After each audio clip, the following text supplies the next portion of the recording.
আসসালামু আলাইকুম, সবাইকে ওয়েলকাম করছি আমার নতুন একটা ভিডিওতে। সো কি অবস্থা, কেমন আছেন সবাই? আশা করি সবাই ভালো আছেন। কে কোথা থেকে আমার ভিডিওটা দেখছেন অবশ্যই আমাকে কমেন্টস করে জানাবেন। সো ব্লগটা শুরু করছি সকালবেলা থেকে। সকালে ঘুম থেকে উঠে আমি আমার রুমটাকে আজকে ক্লিন করব। আর আজকে মেনলি আমার রুমটাকে আমি ডিপ ক্লিন করব। আমাদের পাশে এই কাজগুলো মোটামুটি হেল্পিং হ্যান্ডই করে থাকে, বাট আমি কিন্তু উইকে একদিন হলেও আমার রুমটা নিজে ক্লিন করি। কারণ আমার যেহেতু ডাস্ট অ্যালার্জি আছে, দেখা যায় রুমে একটু বেশি ধুলাবালি হলে আমার অবস্থা একদম খারাপ হয়ে যায়। তাই আমি সুন্দরভাবে রুমটাকে ডিপ ক্লিন করে নিলাম। আর যেদিন আমি রুমটাকে ডিপ ক্লিন করি আমি কিন্তু নিজেও একদম ফ্রেশ হয়ে তারপর আসি। সো আমি সুন্দরভাবে ফ্রেশ হয়ে নিয়েছি, শাওয়ার নিয়েছি। এখন আমার হেয়ারে একটুখানি সিরাম অ্যাপ্লাই করবো, কারণ আজকে একটু বের হওয়ার প্ল্যান আছে। স্ট্রেক্সের এই হেয়ার সিরামটা চুলটাকে অনেক বেশি সফট করে, কারণ এটার মধ্যে আছে ভিটামিন ই এবং ম্যাকাডামা অয়েল। তাছাড়া যাদের আমার মতো রিবন্ডিং হেয়ার, চুলের মধ্যে ভালো একটা কিছু ব্যবহার করতে চাচ্ছেন, তারা চাইলে এই সিরামটা একটা হলেও ট্রাই করে দেখতে পারেন, কারণ এটা বেস্ট একটা হেয়ার সিরাম। চুলটাকে এত সুন্দরভাবে সেট রাখে আর চুলের গ্রোথ বাড়াতেও হেল্প করে। এরপর আমি লিপসে ইউজ করছি আমার খুব পছন্দের স্যাক্সি পিঙ্কের এই লিপ বামটা। এটা আমার লিপসটাকে অনেক বেশি সফট রাখে, আর আমি যেহেতু রেগুলারলি লিপস্টিক ইউজ করি, এটা আমার একটা লাইফ সেভিয়ার প্রোডাক্টই বলা যায়। আর এটা কিন্তু চাইলে প্রাইভেট পার্টও ইউজ করা যায়, যাতে প্রাইভেট পার্ট অনেক বেশি কালো তারা এটা ইউজ করতে পারেন।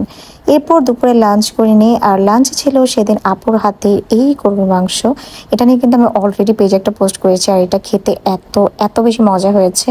অনেক মজা করে লাঞ্চ করে এখন চলে আসলাম রেডি হওয়ার জন্য। আর আজকে রেডি হওয়ার জন্য ফার্স্টে আমি আমার ফেসে টোনার ইউজ করলাম, তারপর সেরামাইড ময়শ্চারাইজার, দেন দিয়ে দিলাম একটু সানস্ক্রিন। একদম মিনিমাল একটা মেকআপ লুক করে নিলাম, কারণ এখন বের হবো। আর কেন জন্য সেদিন খুব একটা মেকআপ করতে ইচ্ছা করছিল না। সো আমি ভিডিওতেই দেখাচ্ছিলাম, জাস্ট একটু লিপস্টিক দিয়েছি আর ময়শ্চারাইজার, টোনার, সানস্ক্রিন। এখন বের হয়ে যাব। আর সেদিন কোথায় গিয়েছিলাম? সেদিন আমরা গিয়েছিলাম বসুন্ধরাতে। আবার আপুর ফোন কেনার ঠিক পরের দিনই আমরা আবার বসুন্ধরাতে যাই, কারণ আমরা যেদিন ফোন কিনি সেদিন আমাদের এতই লেট হয়ে গিয়েছিল যে ফোনের যে বাকি জিনিসপত্র আর কোনো কিছুই কেনা হয়নি। তাই পরের দিন আবার আমাদের যাওয়া লাগে। এখন একটা মজার ব্যাপার শেয়ার করি। আমি এত বছর ধরে বসুন্ধরাতে আসি, বাট আজ অবধি আমার এই সুইট কর্ন জিনিসটা ট্রাই করা হয়নি। সেদিন আমার বর্ণনা সাজেস্ট করলো যে এটা খেয়ে দেখো, এটা অনেক বেশি মজা হয়।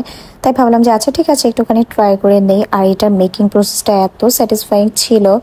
জাস্ট ওরা এখানে একটার পর একটা স্পাইস দেন বাটার অ্যাড করে যাচ্ছিল, আর এটা দেখতে না এত ভালো লাগছিল। ভাবলাম যে আচ্ছা ঠিক আছে, একটু দেখি এটা খেতে কেমন হয়। অ্যান্ড ট্রাস্ট মি, এটা আমার খুবই ভালো লেগেছে। আমরা নিয়েছিলাম স্পাইস অ্যান্ড সুইট যে মিক্স থাকে ওইটা। আমি ফার্স্টে ভেবেছিলাম যে স্পাইস এটা হয়তো বা অনেক বেশি ঝাল হবে, তাই ওইটা নিইনি।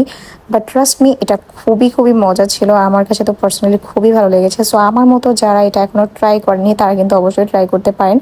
বাট একটা জিনিস আমার কাছে খারাপ লেগেছে, সেটা হচ্ছে এটার প্রাইস অনুযায়ী কোয়ান্টিটি অনেক বেশি কম ছিল।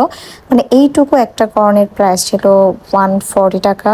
সো আমার কাছে এটা একটু বেশি এক্সপেন্সিভ লেগেছে। আই নো যে এটা অনেকের কাছে কিছুই না, বাট আমি আবার একটু বেশি হিসাবেই, তাই আমার কাছে মনে হয়েছে যে প্রাইসটা অনেক বেশি। সো এটা আমরা মজা করে খাচ্ছিলাম। আর সেদিন যেহেতু আমরা লাঞ্চ করে বের হয়েছি, তাই আমাদের আসলে খাওয়া দাওয়ার তেমন একটা প্ল্যান ছিল না। এরপর আমাদের কেনাকাটা শেষ হয়ে যায়, দেন আমরা কিছু পিকচার্স ক্লিক করি। আর পিকচার্সগুলো কিন্তু আমি অলরেডি পেজে পোস্ট করেছি। সো এই ছিল আমাদের ছোট্ট একটা ব্লগ আর ছোট্ট একটা ঘোরাঘুরি শপিং। কি শপিং করেছি সেগুলো রেকর্ড করা হয়নি। দেন শপিং শেষে বের হয়ে দেখি যে বৃষ্টি হয়েছে। Thanks for watching.